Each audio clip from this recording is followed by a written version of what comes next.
राज्यातील स्पर्धा परीक्षांची तयारी करणाऱ्या विद्यार्थ्यांसाठी एक महत्त्वाची बातमी समोर आली आहे। आतापर्यंत राज्य लोकसेवा आयोगाच्या कक्षेबाहेरील अनेक भरती परीक्षा खासगी संस्थांकडून घेतल्या जात होत्या।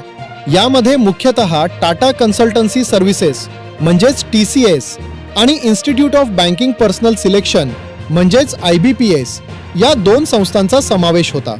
या संस्थांकडून परीक्षा घेताना परीक्षार्थींना काही सुविधा दिल्या जातात, मात्र त्यासाठी उमेदवारांकडून परीक्षा शुल्क आकारले जाते। सध्या खुल्या प्रवर्गातील उमेदवारांना सुमारे 1000 रुपये परीक्षा शुल्क भरावे लागते, तर राखीव प्रवर्गातील उमेदवारांना 10% सवलत दिली जाते।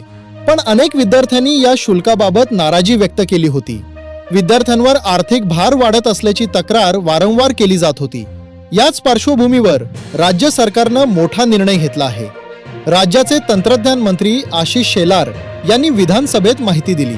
भविष्यात या सर्व भरती परीक्षा महाराष्ट्र पब्लिक सर्व्हिस कमिशन म्हणजेच MPSCच्या माध्यमातून घेण्याचा विचार सुरू आहे। यामुळे विद्यार्थ्यांवरील आर्थिक भार कमी होईल, भरती प्रक्रिया अधिक पारदर्शक होईल असे सरकारचे मत आहे।